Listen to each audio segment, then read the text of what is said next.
This isn't the intro, by the way. Don't you dare. Don't tempt me, then.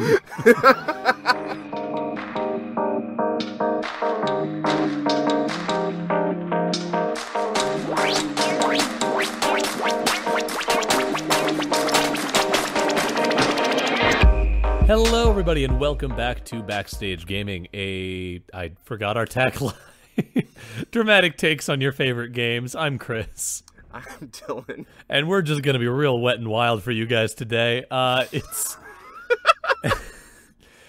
We are doing this week a Q&A episode. We put out a call on Twitter and also to just some of our friends for questions that they had for us about either acting or gaming or some combination thereof, and we got a handful back, so we're going to take some time to just sort of answer some questions from you, the lovely listeners out there, and hopefully it'll be informative and fun. I don't have a prepped bit. I feel like after last week's sort of intro conversation of the Great Bathroom Puzzle, like nothing's gonna step to that. Yep, nope. And honestly, this has been a fairly bog standard week for me. I haven't had a ton of like amusing things happen that make good podcast intro fodder, unfortunately. Yeah, no. It's been a pretty uneventful week for me too. Life is boring. I'm prepped to head up to a recording session for the next podcast project I'm in tomorrow evening, so that'll be fun. I'll get to rant and rave about doorknobs in a recording studio, which will maybe make more sense when you hear it in the context of the show whenever that is actually finalized and released, but who knows, maybe it won't. Good old doorknobs. Yep.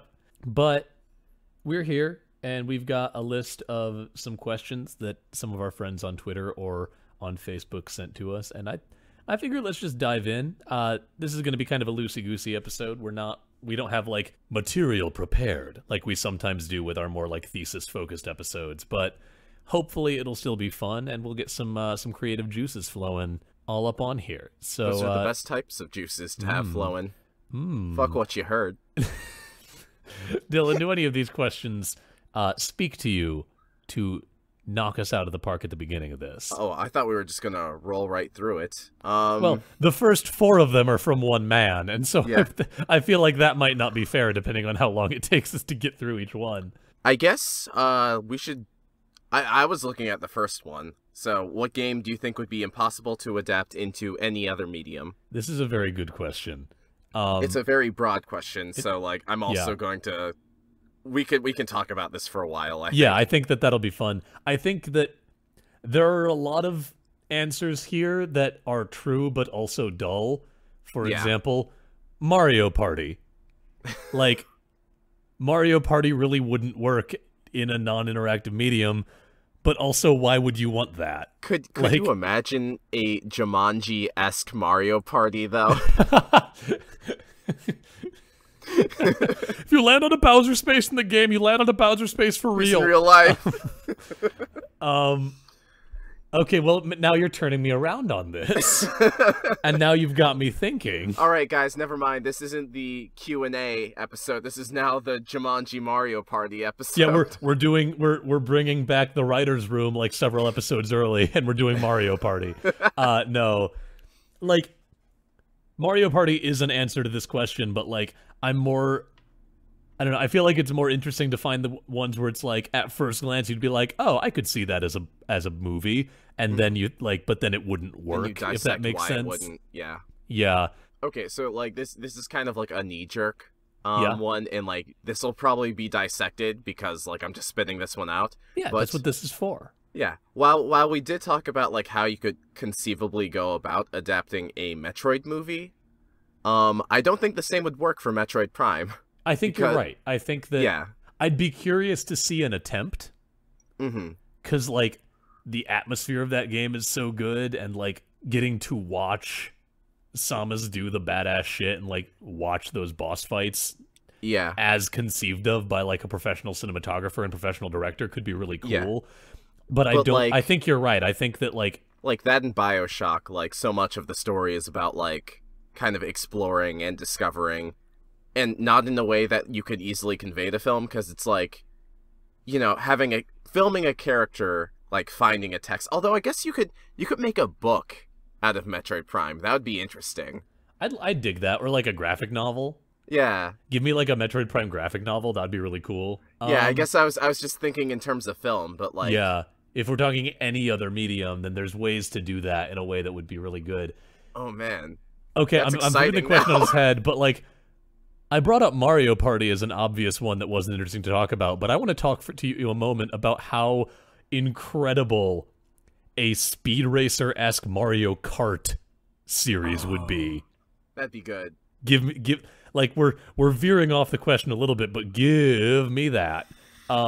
Speaking of Speed Racer, and Hollywood adaptations of animes that are surprisingly not trash, I've heard good things about Battle Angel Alita. I know that like we are deviating a bit, but like yeah, we kind of skipped the opening week segment. Yeah, that shocks me because Alita Battle Angel as a film was very like conceptually interesting to me, and then I would watch a trailer and be like, oh, but she's so not fun to look at with my eyes. I don't mind it. Like, I don't know. I might be weird, but like I kind of got used to it by the second promotional trailer. That's or fair. I was could be an released. outlier here, but looking at No, you are definitely not an outlier. That is a problem a lot of people have, but I don't know. It just doesn't bother me.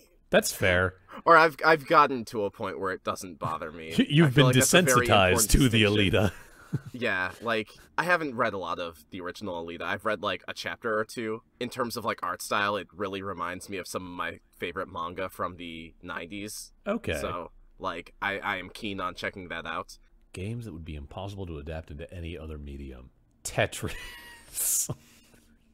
Yeah, no, you're not wrong. Like, Tetris I'm is, not wrong, but that's also a very boring answer. It's a boring answer, but it's like, you know, I feel like it's a go-to for a reason. Yeah. Like, Tetris is video game, the video game. Yeah, or like Pong. I mean, like, Pong is basically ping pong. Here's another derailment, but like maybe this is the intro. Yesterday, I'm on the highway in Chicago driving to go to the dentist's office, and I'm Okay. behind a truck, and the truck has like a big like a pickup truck, and it's got something standing up in its bed. And as I get closer, I realize I don't know who this man was or where he's going, but he's my hero because he was just lugging an old Mortal Kombat arcade cabinet in the back of What? his pickup truck.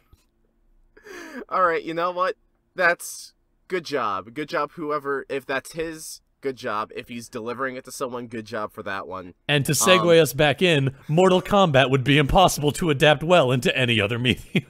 I mean, not for nothing. They've tried. They've tried. It never worked. I feel like I feel like we're just kind of like spitballing here, but let me think. I think maybe the takeaway we can have from this is like a lot of games, at least a lot of games that like have stories to them, do work. You could find a way to make it work. Yeah. There's another question here that was sort of a follow-up to this one from, I guess we should say, this question was provided to us by our friend Brennan French, who you hear us plug every week when we mention the art for our show, because he did the art for our show. Yep. He also added, what game do you think already is in its best medium? So, like, it would be, his exact words were, what game, like Into the Spider-Verse, do you think is already in the best medium? And translating it to its stage show or film would be a fool's errand. And I very much Metroid enjoyed that. Prime. Yeah, Metroid Prime. Like games like Metroid Prime and BioShock, where like so much of it is about like player discovery. Yeah, same And with like finding Breath of the things. Wild. We talked about a lot, even just last week, about how much what you do as a player is a part of that game and a part of that how that game gets its story and its mood across. I wanted to say Papers, Please. Oh yes, good fucking call. Yeah. Okay. let's explain this and why I just got so excited. Papers, Please, if you are not aware of it, is a simulation game in which you play the role of the guy who checks people's documents at a border crossing. The sort of conceit is that you are doing this, and the country that you are guarding the border to is vaguely totalitarian. There's a lot of like Soviet and Nazi imagery that's sort of pastiche together to create the feel of the game. Yeah. But every day there are, there are documents that you have to check. You have to make sure that they are all valid, much like me in my day-to-day when people try to buy alcohol at my grocery store. I have to check and make sure that their ID is real. But then what makes the game compelling is that you'll get people who don't have the right document, but like, I haven't played this game in forever, but I will never forget this moment where like some guy comes through and like the people that you're letting through will like say things and chat to you in little text bubbles as you're checking their documents. Yeah. And this one guy, I take his like passport and visa, and this was like further on into the game, so there were like 5 documents that I needed to make sure we're all good. And I checked them all and they're good, and one of the little bubbles that comes up is something like, my daughter's a few people back in the queue, I hope that all of her documents are in order as well, or something to that effect. Oh man. And all of his documents were fine, and I like, you know, I approved it, and he went through, and then a few people later, his daughter comes through, and one of her documents is expired. And so then you have to make the choice of, do I let her through anyway and be a compassionate person and get, like, a demerit? Because anytime you mess up, you get, like, docked pay, or, you know, it's like 3 strikes or you're out. And, like, at the end of every day, you're trying to support your family. So there's, like, you have to pay bills. So doing that might adversely affect your ability to pay your bills. And no, I don't think there's any other medium that can effectively convey that to its audience or the person. Thank you for bringing up Papers, Please. I had not thought about that game in a long time. Damn, that game's good. It's a real good one. Yeah, no, like, you know, you can write a book where, like, you know, it is about a person who has to make these choices and they are trying to support the family, and you can make the family members characters, but you don't really get the minutia of that choice. Yeah. Man, I wish I had remembered Papers, Please last week when we were talking about failure. Or what, 2 weeks ago? Yeah, you're right, at this point. Right. Like, dang, that would have been a fun one to bring up. Yes. Yes. Gosh, I feel like there was one more swimming around in my head that I can't remember now. Oh, right. Haha, right. Because Phoenix Wright, the Ace Attorney series, I can't speak for Danganronpa, which we have to play because one of our friends has donated a copy to each of us. Yeah. But because we're cowards and would never have bought it ourselves. It's true. No, it's not necessarily true. I just have a lot else on my plate. Yeah. But anyway, Phoenix Wright, Ace Attorney rather, is a pretty good example. It's not like, you know, as in depth as Papers, Please, but Ace Attorney 1 has been adapted both into an anime and a movie in Japan, and also various musicals. And they're all good. Yeah, there are like 3 or 4 Ace Attorney musicals in Japan. That's incredible. Ace Attorney's like a really good source material for adaptations, but I think the one thing all of these things, even the adaptations I like, miss is there is a lot of deliberation when... So in Ace Attorney, you, of course, play as a lawyer, and to make sure your defendants are declared not guilty, you have to present the correct evidence. And, like, you know, all of these adaptations do that, but there is never so much stress as, like, when you are trying to put the pieces together yourself, and you're presenting evidence, and you are praying that it's the right evidence, because, like, the amount of strikes you have against you are, like, so high or whatever, and you're like, oh man, this really needs to be the right piece. Yep. Oh, one more game. Okay. Or I guess technically 2 more games that just popped into my mind that I want to touch on before we move on. Harvest Moon / Stardew Valley.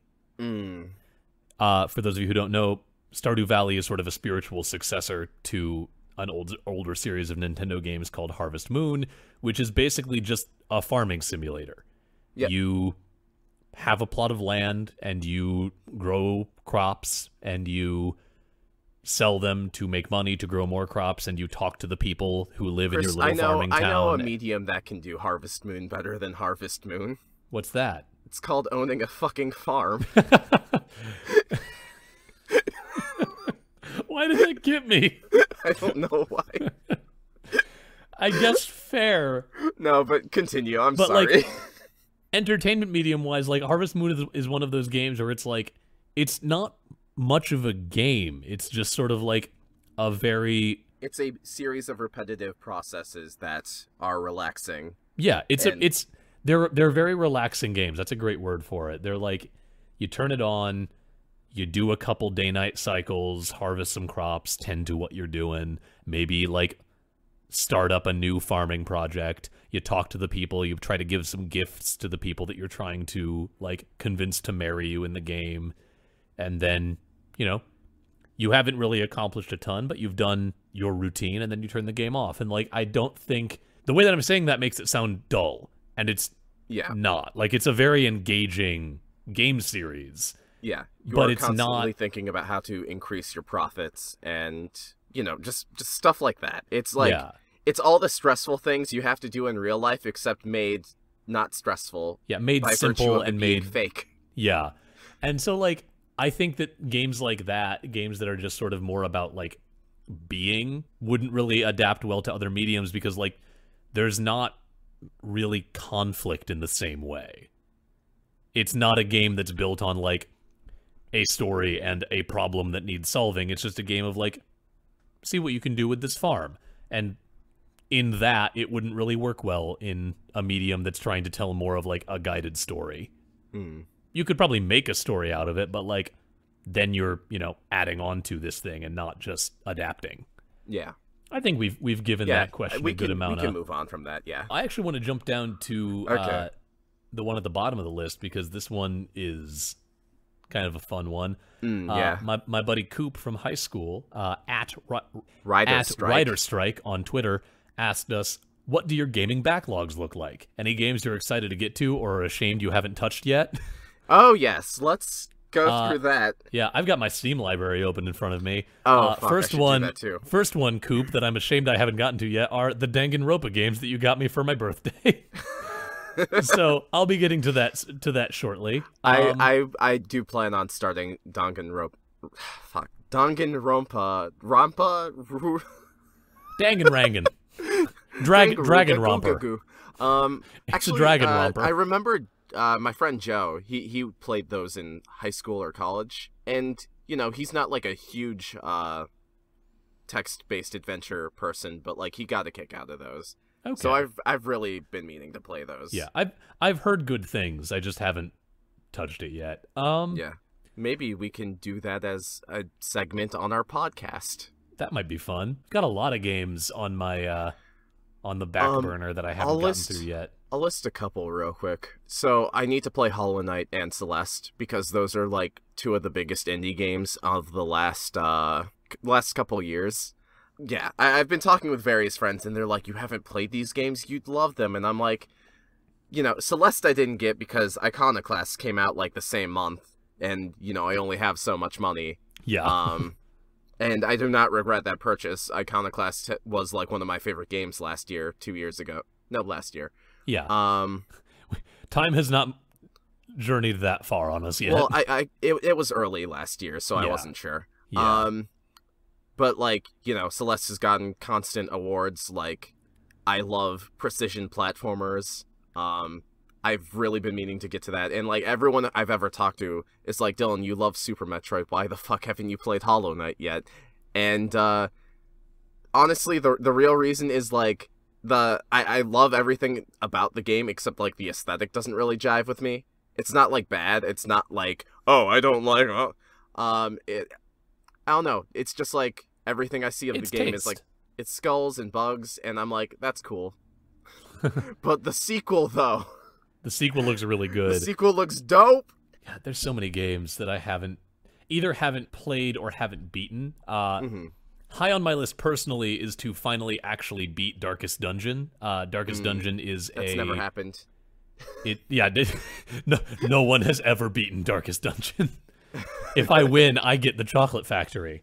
But Darkest Dungeon is a like roguelike dungeon crawling game all about sort of managing not just your adventurer's health, but also like their stress levels and making sure that they don't like become bad people over the course of, you know, going through horrible things in pursuit of your goals. It's really good. And I've dumped, well, I can find out, many hours, 53 hours, in fact, of my life into Darkest Dungeon and have not beaten it because it's just fucking hard. Oh, jeez. So I should try to do that at some point. I have both a game that is in my backlog, and I'm also excited to get again. What's that? Fucking Dragon Quest XI, man. How dare same. they play me dirty like that? I've played all of like a couple hours of Dragon Quest XI so far and loved every bit of it, but I just haven't like sat down and devoted and been like, okay, this is going to be my gaming project. But I really want to because it's really good. Here's my thing. I played like so much of Dragon Quest XI on the PS4. It got me through some dark months. I adore that game. I adore its cast. The music's all right. Like the songs that are returning from old Dragon Quest games are killer. I love the aesthetic. There's so much good about that game.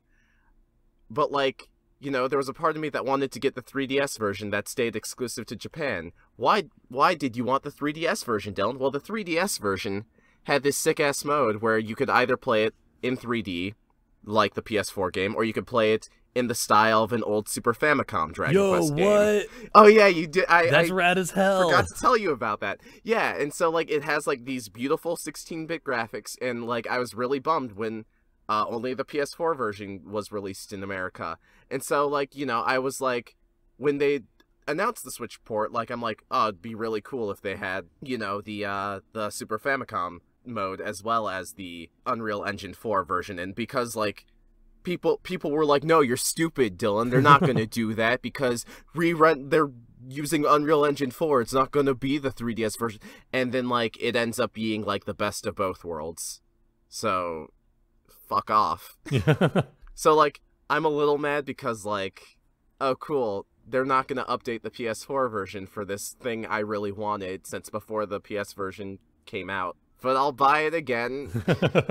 Man, looking at my Steam library, there's a lot of games that most of them are games that I've played but haven't beaten yet. So like Hyper Light Drifter, which is the best Zelda-like to come out in a very long time. There's a game called Crosscode that's like, it's this weird combination of like, dot hack in terms of story and then like Zelda. It's like a Zelda Link to the Past like. Rad. And I really want to play that, but I don't have the money. That's fair. Oh, also, I recently started Minute, which is a game from Devolver Digital that is a adventure game that you die every minute. So you have 60 seconds to accomplish a permanent in the world goal, and then you'll die and have to start again and try again. So it's all about like finding patterns and finding the quickest ways to do things, and it's very fun. But it's also like, I just picked it up and just started playing it, so that's definitely needs to get done. I also really want to actually sit down and play all the way through Pyre. Pyre is a game from the same development team that created Bastion and Transistor, and now have a demo out for a new sort of like roguelike Diablo-esque game. Is like has called Hades. Right? That's what it's called. Yeah. But they have been making some of the like most interesting indie games of the last decade. Really, holy crap! Bastion came out like a decade ago. That's messed up. I need to go lie down and put some. No, you don't. We have to finish this podcast. But Pyre is like a fantasy basketball game. Yeah. In which and also Oregon Trail. It's Oregon Trail basketball with like character choices involved. And it's rad, but I've never actually sat down to play more than a couple levels, typically because I'll play it and be like, this is super cool, and then I'll like get busy. And the next time I have time to play a game, I don't remember how cool Pyre was. I guess I'll say a couple more, and then we'll move on to the next question. I have the entire SNES library of Fire Emblem games in my backlog. I'm almost through half of the third game with Marth, and then like I'm playing through the fourth one with Jordan. My brother Jordan. We're playing through that one together because the chapters are long, and then I want to really get to FE5 because that game is challenging, but in like at least for me, like the most satisfying possible way. I'm super excited. Fire Emblem. Yeah, Resident Evil 2 remake. It's still really good. I started playing the second story. That it got a lot scarier, so I'm too much of a chicken shit to actually play through it. Love it. Oh, one more for me, and then I agree. I think we should move on. Though this is a fun, just like thing to talk about. I still have not beaten Pillars of Eternity, which is a shame because I love old school RPGs and like I love the Baldur's Gate games, which Pillars of Eternity is very much based on. It's a fantasy RPG. It's about party management and exploring the world, and it's really good, and it's also just so dense that I never, like, as much as I like it, I have a hard time sticking with it because, like, with, being an adult and having a lot of responsibilities, I want my games to be a little bit less dense now than I did when I was younger. But at some point I'll sit down and just, like, plow through it because it's really good, and I want to play the sequel as well. Yeah, that's kind of what my backlog looks like right now. Okay, what should we address next? Our next question comes to us from our friend Dalton D-Train, for short, or Control Dalt Delete on Twitter. He said, nowadays in plays and movies, it's tough to find a good villain. Are there any villains in video games that really grew on you or that you were really disappointed by? I have a really easy first one that I think you will agree with me on. Agent Black? Yep, Agent Black in Iconoclast, which we've talked about many times on this show. So good. Agent Black is phenomenal. I think that Agent Black actually serves as a really good...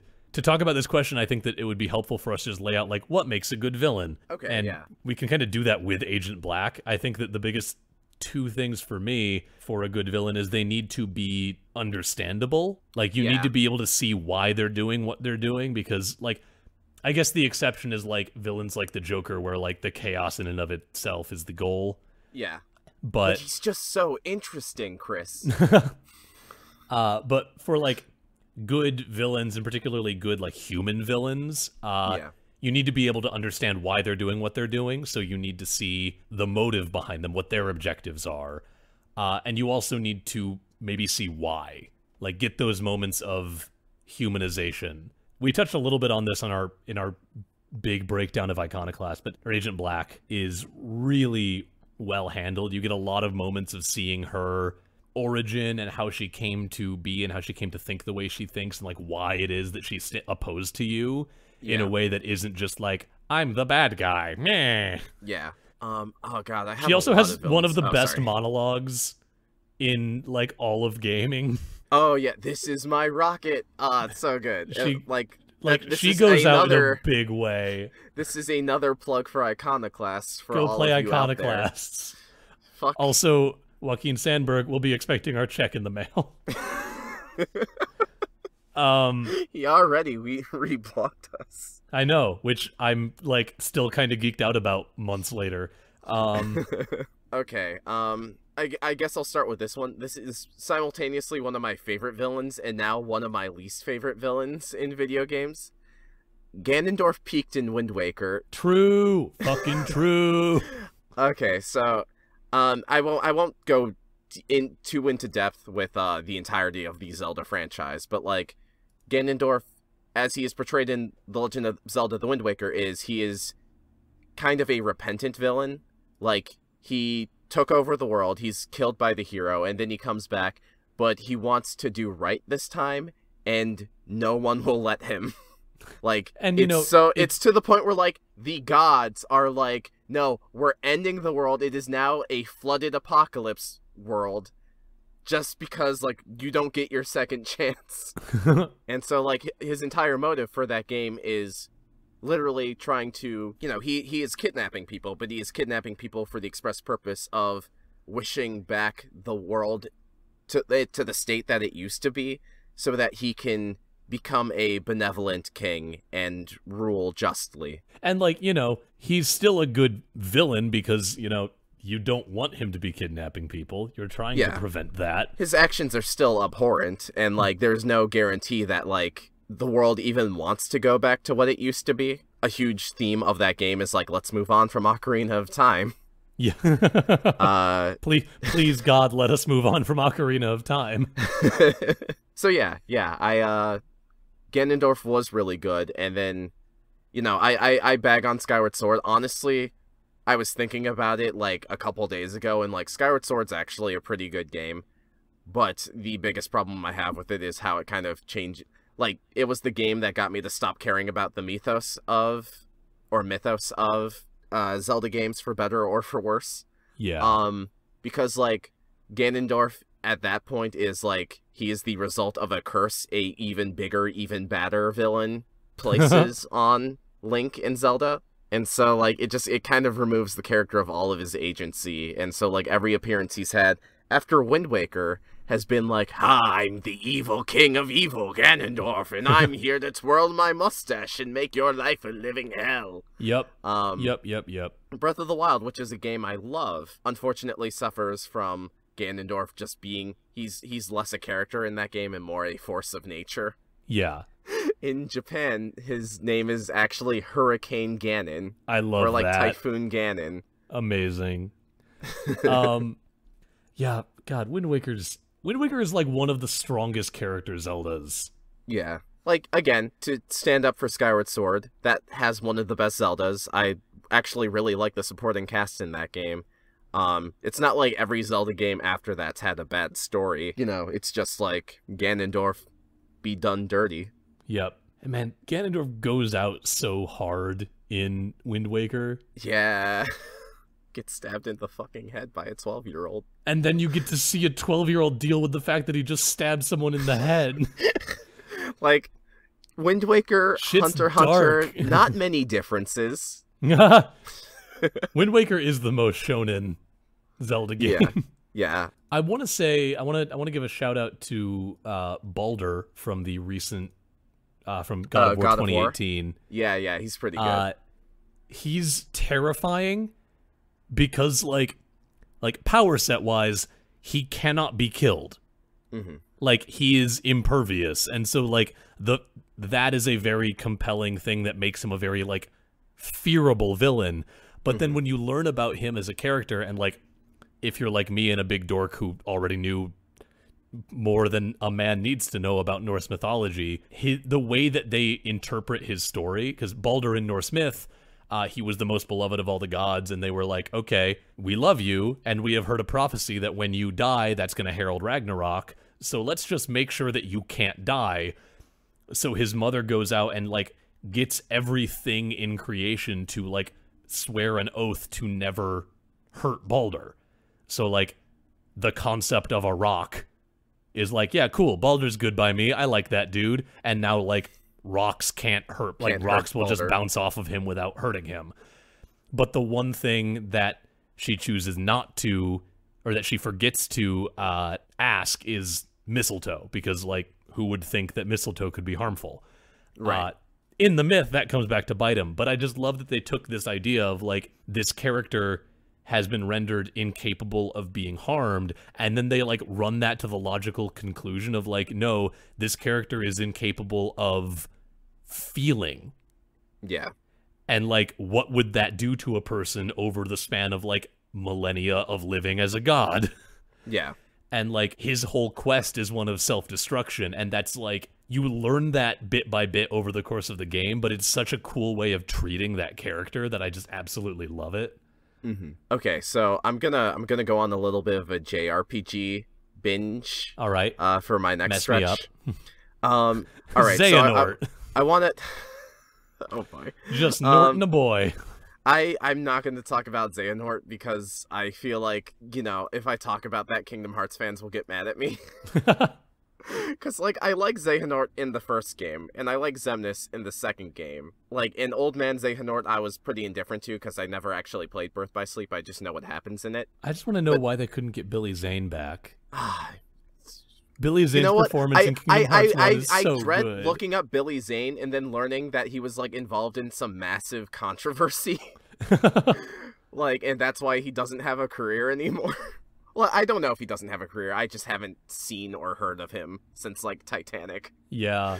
But it's a shame because he's so good. Like, honestly, like, whoever they got to replace him for Xehanort, I actually, you know, I think they do a great job, but, like, man, Billy Zane's voice in the first Kingdom Hearts game is, like, actually really good. It's, like, one of the most iconic parts of that game. You see, darkness is the heart's true essence. Like, oh my god. He leaned in so hard. He didn't need to go that hard on that role, but he did that for all of us. But he did it for us. Anyway, you said you weren't going to talk about Kingdom Hearts. What did you want to talk about? I'm just going to say, like, Kingdom Hearts 3, because I don't want to talk about spoilers, like, but, like, every time I see one of the Xehanorts, A, that is a thing I should never have to say, and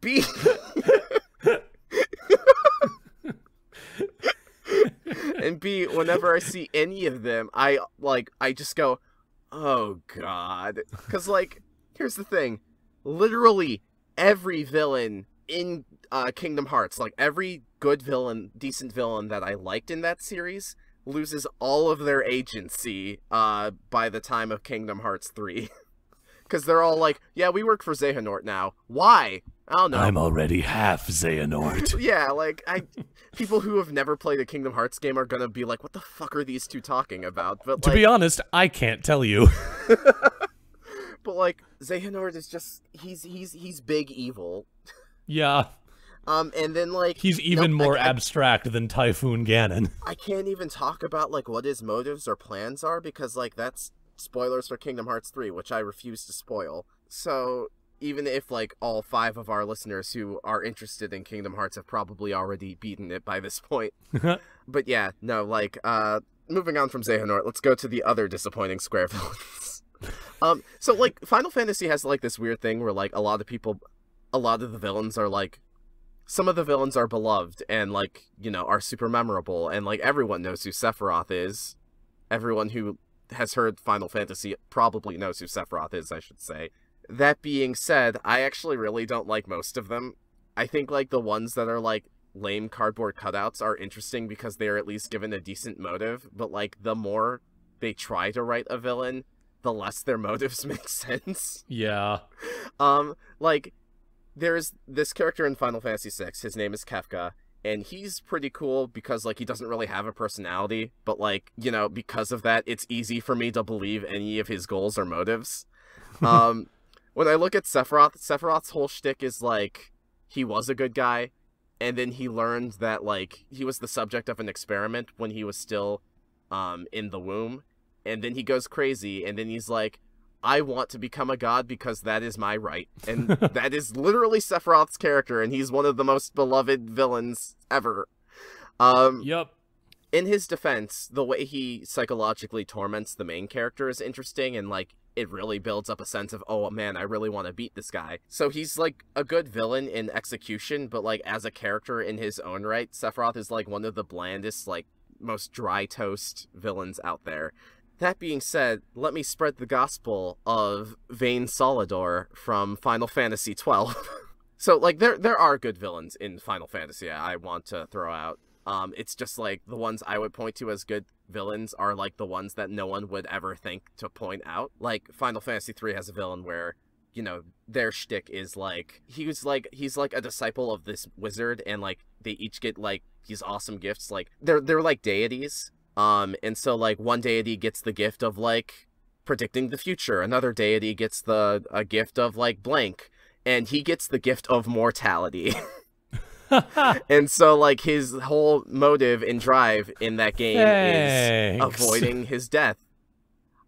Which, like, you know, this is a game for the NES, so it's not like he's a super complex character or the story built around him is really good. But, like, in its own right, that's, like, a pretty cool backstory and motive for a villain. But anyway, let's talk about Vayne Solidor, because, oh man, I love this guy, but, like, everyone else either thinks he's forgettable or doesn't even know who he is, because no one played Final Fantasy XII. So, Vayne Solidor is the son of the okay, so Final Fantasy XII.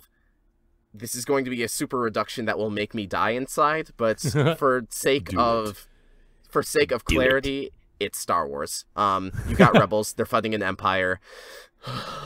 Yeah, I can hear the noise your heart made when the six-fingered man slaughtered your father. There's a lot more to it. This story crime against your beloved game. There's a lot more to it, but, like, whenever people like to make fun of this game for whatever reason, and trash on it, they basically say it's like Star Wars. That being said, Vayne Solidor is the son of the Emperor, and he has had to... It's kind of confusing because it is an empire, but, like, the emperor is, like, kind of a figurehead, and there is a senate around him, and Vayne is an elected official. There's a lot of details. I'll simplify it real quick. Basically, for the political pursuits, Vayne has had to kill some of his older brothers who are plotting to take over the throne and stuff like that. So his personality is that he is a very direct, like, I have to do things out of necessity to make sure that the empire is going smoothly.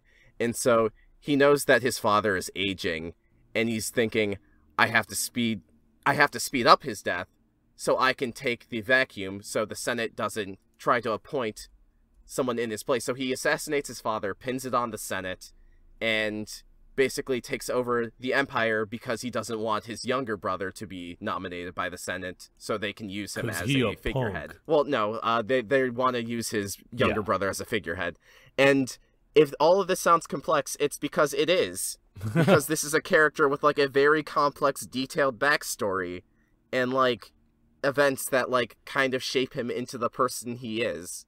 And there's a lot more going on in Final Fantasy XII's plot, but, like, that could be its own episode, honestly, so I won't take too much of my time there. I just wanted to give him a plug. This is fair. Yeah, I can't think of anyone else off the top of my head where I'm like, oh, yo, this guy. This is actually a segue into Christine's question, if we want to go that route. Yeah, let's do that. All of the Tales villains have great, or I don't know if all of them do, but at least from the Tales games I have played, all of the villains are great. The very first Tales game, Tales of Phantasia for the Super Famicom / Super Nintendo, basically, he's not a good guy because he is a villain to, like, the party, and he's seen as a threat to the world because he's, like, declared war on humanity. But the reason why he's doing it, the plot twist is because mankind is using technology that is draining the life force of the planet, and he is from another planet, and he knows that, like, what is going to happen because it's already happened to his planet, and so he is trying to prevent it, and he's also trying to restore his own planet, which is, like, an uber simplification, but I think what I'm trying to get at is that the best Tales villains are all really cool because they have these complex motives where you kill them and you're like, damn, we could have solved this a different way. Like, this didn't have to end in his death. The main villain of Tales of Symphonia for the GameCube, when you kill him, one of the most memorable lines in the game is that the main character, Lloyd Irving, says, you could have lived with us in our world, because a huge theme of that game is, or the main villain is kind of pushing back again. The main character is a half-elf, and everything he's doing in this game is to push back against the racism that half-elves get, being caught in the middle between elves and humans. Mm-hmm. And so just things like that. In Tales of the Abyss, the main villain of that game, his homeland was destroyed and no one thought to do anything about it because in the world of Tales of the Abyss, the entire events of human history have been preordained by a prophecy known as the Score, and people follow it religiously to the point where, like, they will eat breakfast based on what the Score dictates. Exactly. So it's just a self-fulfilling prophecy because people do what they say it did. Or do what exactly. It says to. So the main villain of Tales of the Abyss, everything he is doing is out of anger and resentment that, people just let his homeland get destroyed. There are many other Tales games, but I haven't played them all, to be honest. This is a segue. My brother would be a good authority on that. But anyway, let's talk about the Tales games, because our friend Christine asked... Yeah.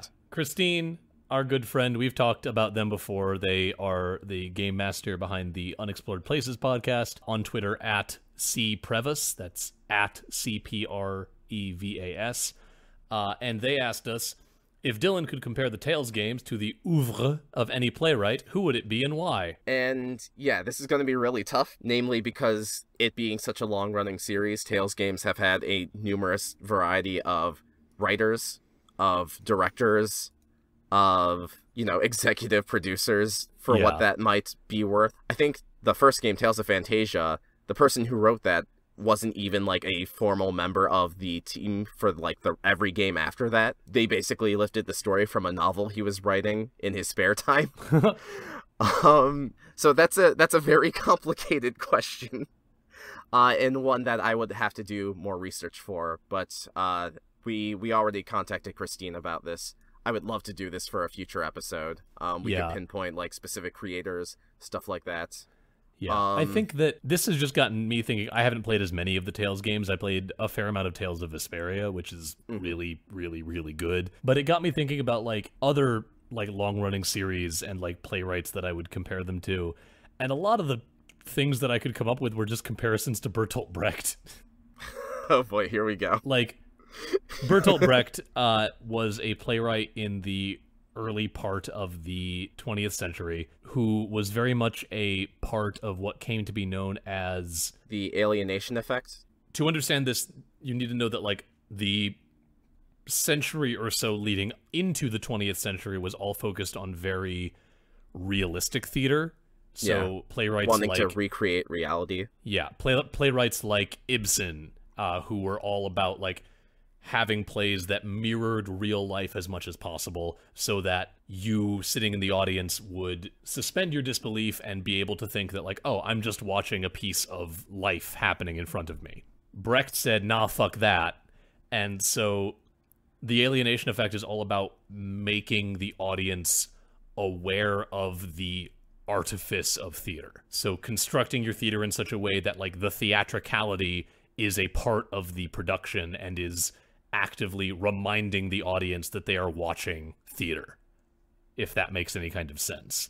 To put it into something that most modern audiences would be aware of, the idea of breaking the fourth wall is a Brechtian invention. But, like, or at least breaking the fourth wall beyond, you know, as a wink at the audience, as a joke. It is used more to get the audience to think critically about real life. And about the, you know, once you step out of the theater and you are driving home, like, thinking critically about, like, how the events of the play apply to real life and events happening in the real world. Yeah. It's come to be kind of everywhere, especially in theater. You see it a lot of the times, like, plays will be staged in a Brechtian manner.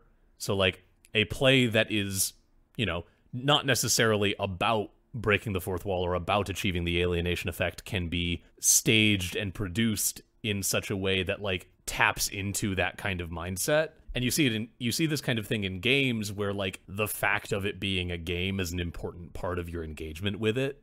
Yeah. So, like, I've been meaning to do a series on this for the longest time, but I think, you know, you can look at Metal Gear Solid, not just the second one for people who have played that one, but especially, like, definitively the PS2, PS1, PS2 games do a lot in, you know, causing the alienation effect. A good example is the first two games particularly. They will have characters talking with, like, you know, with their in-game graphics, and then they will cut to a full motion video of, like, real life footage of, like, maybe it'll be a missile being launched because they're talking about, like, nuclear weapons development. Yep. And it's just to kind of, it is done for the purpose of the player thinking about these concepts and how they might be going on in the real world. You know, I think a lot of people who play the Metal Gear games focus more on the lore and the characters, and that kind of gets lost, that, like, you know, we're also talking about the super baby method, which is, don't worry about it. The Paper Mario series is also very Brechtian in its just, like, presentation of itself. Yeah. And it, like, to the point that in Paper Mario and the Thousand Year Door, when a fight starts, Mario and his opponents are literally on a stage in front of an audience of NPCs as the fight takes place. And a big emphasis is, because all of the combat is timing based, you get, like, stylish bonuses for doing the timing right. The one other thing that came to mind, and I'm, you know, this is the second time I'm bringing up God of War in one episode, so I might have to start paying royalties, but God of War is just fun on this because God of War 1 for the PlayStation 2 is just like a Euripides play. Mm-hmm. Like, God of War 1, even to the point that, like, the Greek tragedies had special effects and gore, like, God of War 1 is very much a piece of classic Greek theater. And then God of War 2018 is a Chekhov play. Anton Chekhov is another playwright from, like, the late 19th, early 20th century, Russian playwright, famous for his realist stories. He gets a bad rap. Let me put it this way. Kind of like God of War. Yeah, let me put it this way. People who don't know how to read a Chekhov play, the complaint is always like, oh, all the interesting stuff happens off stage. Like, there's a play called The Cherry Orchard, in which one of the major, like, things that happens chronologically in the story is that the orchard burns down. but the orchard burns down during an act break. But that's not, like, it's not that that's an important thing happening off stage. It's that the important thing about that isn't the orchard burning down. It's the characters that have to deal with the fact that the orchard burned down. Like, actually, now that you mention it, now that you mention it, like, when I think of Final Fantasy XII, I feel like it has a similar, a huge complaint about Final Fantasy XII is that, like, with the story, it feels like a lot of what the characters are doing doesn't really matter in the grand scheme of things. Like, they are not characters that, like, they're on a quest to reclaim a kingdom, but, like, a lot of it is just kind of, like, wallowing because they can't do anything about it. But that's a very human story. Yeah, exactly.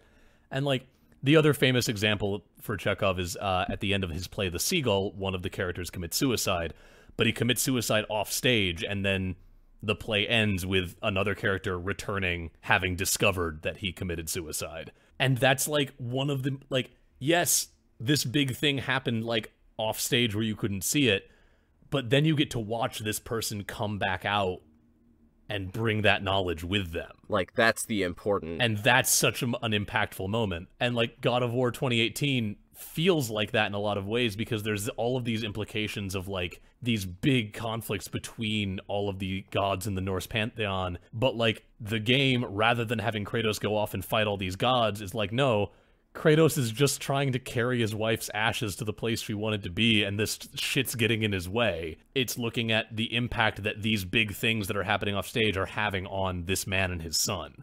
There's a whole episode of the show I want to do on this when I have, like, the time to do the breakdown and, like, reread my whole Chekhov collection that I have. But right.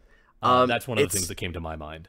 It is a huge regret of mine that some of the listeners might not know this, but I became a drama major super late into college, so I didn't have as much time to study all of the different playwrights as I would have liked. So I wish I could talk more about this subject, but, like, my knowledge is actually really lacking.